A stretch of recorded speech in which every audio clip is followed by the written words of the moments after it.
খবর পড়ছি news studio YouTube চ্যানেলের পক্ষ থেকে জানাবো আজকের বিশেষ খবর। প্রতিদিনের গুরুত্বপূর্ণ খবরগুলি আপডেট পেতে আমাদের চ্যানেলটিকে সাবস্ক্রাইব করে রাখুন, পাশে থাকা ঘন্টাটি বাজিয়ে রাখুন এবং ভিডিওটি লাইক করতে ভুলবেন না। শুরুতেই জানাবো আজকের হেডলাইন্স। সন্দেশখালী ঘটনায় শিবু ও উত্তমের বিরুদ্ধে কোন কোন ধারায় মামলা করা হলো, কি বলছেন সরকারি আইনজীবী, বিস্তারিত জানাবো এই ভিডিওতে। কেন অধারা শাহজাহান, ব্যাখ্যা দিলেন ডিজি রাজীব। সন্দেশখালীতে দ্রুত 144 ধারা প্রত্যাহারের ভাবনা। সন্দেশখালী বিতর্কের মধ্যেই বদল দক্ষিণবঙ্গের এডিজি, বারাসাতের ডিআইজিও এলেন সুপ্রতিম ও ভাস্কর। পূর্ব বর্ধমান জেলায় কর্মখালী শূন্য পদ 39টি। জেনে নিন নিয়োগ হবে কোন কোন পদে, বিস্তারিত খবর। গণধর্ষণের অভিযুক্ত শিবু হাজরা উত্তমের বিরুদ্ধে গণধর্ষণ খুনের চেষ্টার ধারা। শিবু হাজরার বিরুদ্ধে গণধর্ষণ খুনের চেষ্টার ধারা।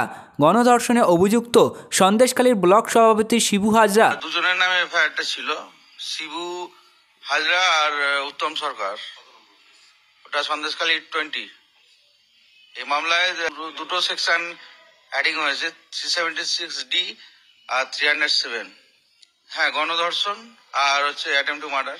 উত্তমের এগেইনস্টে আর একজন একটা কেস করেছে, যেটা 376D আর 511 আছে, যে কেসে আজকে 10 দিনের পিসি যাওয়া হয়েছে।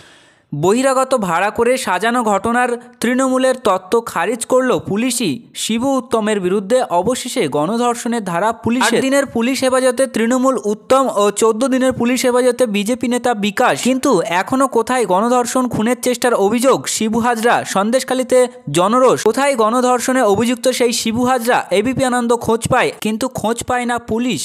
সন্দেশখালীতে ইডির উপর হামলার ঘটনায় মূল অভিযুক্ত শাহজাহান শেখ এখনও পলাতক। সেই ঘটনার 1.5 মাস পরেও কেন তাকে গ্রেপ্তার করা হলো না, তা নিয়ে লাগাতার প্রশ্ন তুলছেন বিরোধীরা। এ নিয়ে এবার মুখ খুললেন রাজ্য পুলিশের ডিজি রাজীব কুমার। এর দায় তিনি ইডির ঘাড়ে চাপালেন। পাশাপাশি সন্দেশখালীতে 144 ধারা কবে উঠতে পারে তা নিয়ে পুলিশ প্রশাসনের পরিকল্পনার কথা জানালেন রাজীব কুমার।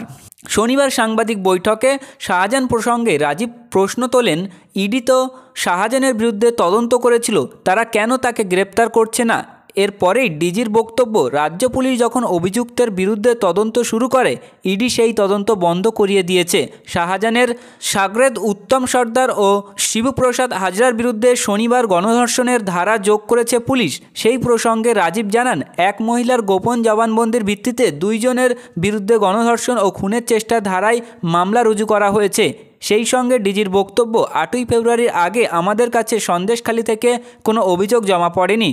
তারপর থেকে আমাদের কাছে যা যা অভিযোগ এসেছে সব কিছুই তদন্ত করে দেখা হচ্ছে। সন্দেশখালীর মহিলারা নির্ভয়ে পুলিশের কাছে গিয়ে নিজেদের বক্তব্য জানাতে পারেন। গত সপ্তাহে দফায় দফায় হিংসার ঘটনা করে সন্দেশখালীতে 144 ধারা জারি করে পুলিশ। তা নিয়ে কলকাতা হাইকোর্ট মামলা হয়। পরে উচ্চ আদালতের নির্দেশ মেনে একাধিক জেলায় 144 ধারা জারি করা হয়। তা নিয়েও প্রশ্ন তুলতে শুরু করেছিলেন বিরোধীরা। এ প্রসঙ্গে ডিজি জানান, সন্দেশখালীতে আইন শৃঙ্খলা ও শান্তি ফিরিয়ে আনতে পুলিশ প্রশাসন বদ্ধপরিকর। এলাকাভিত্তিক পর্যালোচনা করেই যাবতীয় সিদ্ধান্ত নেওয়া হবে। তার কথায়, এলাকাভিত্তিক রিভিউ করা হবে। আমরা চাইছি স্বাভাবিক জীবনে ফিরে আসুক, তাই যেসব এলাকায় 144 দরকার নয় সেই সব জায়গায় 2 দিনের মধ্যে 144 ধারা তোলার প্রক্রিয়া শুরু হবে। কেন এখনও 144 ধারা প্রয়োগ করা হয়েছে তাও ব্যাখ্যা দেন তিনি বলেন, কেউ সাম্প্রদায়িক রং দেওয়ার চেষ্টা করছিল, বিভিন্ন লোক আইন ভাঙার চেষ্টা করছিল, তাই বাধ্য হয়ে 144 ধারা জারি করা হয়। সন্দেশখালীতে হিংসার ঘটনার আবহে শাহজাহান শেখ ও তার সঙ্গপঙ্গদের বিরুদ্ধে স্থানীয়দের জমিজমা হাতিয়ে নেওয়ার যে অভিযোগ উঠে এসেছে, তার পরিপ্রেক্ষিতে ডিজি বলেন, কাল থেকে ভূমি সংস্কার দপ্তর সন্দেশখালীতে শিবির করবে। তাদের কাছে অভিযোগ জানানো যাবে, একই সঙ্গে পুলিশের কাছে অভিযোগ জানানো যাবে। আমরা সত্যের সামনে দাঁড়াতে রাজি আছি। যার বিরুদ্ধে যেরকম প্রমাণ পাওয়া যাবে সেই অনুযায়ী তাদের ব্যবস্থা নেওয়া হবে। সন্দেশখালী বিতর্কের মধ্যেই বদল দক্ষিণবঙ্গের এডিজি ও বারাসাতের ডিআইজি এলেন সুপ্রীতম ও ভাস্কর। দক্ষিণবঙ্গের এডিজি পদে ছিলেন সিদ্ধনাথ গুপ্ত, তাকে সরিয়ে সেই জায়গায় আইপিএস সুপ্রীতম সরকারকে নিয়ে এলেন নবান্ন। সন্দেশখালীর এলাকা বারাসাত ডিআইজি নিয়ন্ত্রণাধীন, সেই পদেও বদল। সন্দেশখালী নিয়ে বিতর্কের মধ্যেই রাজ্য পুলিশের এডিজি বদলি করা হলো বারাসাতের ডিআইজিকেও।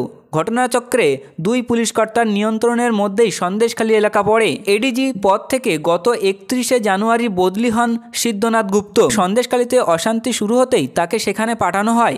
এবার সেই পদেই নিয়ে আসা হলো সুপ্রতিম সরকারকে। সুপ্রতিম এতদিন ছিলেন রাজ্য পুলিশ এডিজি পদে। সন্দেশখালী এবং নাজাট থানার বারাসাত ডিআইজি নিয়ন্ত্রণাধীন বারাসাতের ডিআইজি সুমিত সরকারকে সরিয়ে শনিবার সেই জায়গায় নিয়ে আসা হচ্ছে ভাস্কর মুখোপাধ্যায়কে। সুমিতকে ডিআইজি নিরাপত্তা পদে পাঠানো হয়েছে। ভাস্করকে বারাসাত পুলিশ জেলার সুপার থেকে গত 31শে জানুয়ারি মালদা রেঞ্জের ডিআইজি হিসাবে পাঠানো হয়।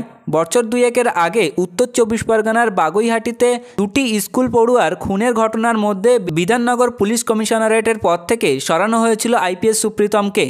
তখন থেকেই রাজ্য পুলিশের ট্রাফিক এবং রোড সেফটির এডিজি ও আইজিপি পদে ছিলেন সুপ্রীতম। সন্দেশখালী কাণ্ডে প্রশ্নের মুখে পড়ছে রাজ্য প্রশাসনের ভূমিকা। বিশেষ করে পুলিশ প্রশাসনের সমালোচনা লাগাতার করে চলছেন বিরোধীরা। তাদের দাবি, সন্দেশখালীতে নৈরাজ্যের মূল রয়েছে পুলিশ নিষ্ক্রিয়তা ও পুলিশ কর্মীদের একাংশ মাদত। যদিও পুলিশ প্রশাসন প্রথম থেকেই সেই অভিযোগ অস্বীকার করে এসেছে। তাদের বক্তব্য, সমস্ত অভিযোগের ভিত্তিতে পুলিশ যথাযথ পদক্ষেপ করছে। সম্মানীয় ভিউয়ার্স, এই ছিল আজকের গুরুত্বপূর্ণ খবর। পরবর্তী খবরটি আপডেট পেতে আমাদের চ্যানেলটি সাবস্ক্রাইব করুন এবং পাশে থাকা ঘন্টাটি বাজিয়ে রাখুন। পাশাপাশি ভিডিওটি শেয়ার করে দিন আপনাদের ফেসবুক হোয়াটসঅ্যাপের মাধ্যমে এবং ভিডিওটি কেমন হলো তা কমেন্টের মাধ্যমে জানাবেন।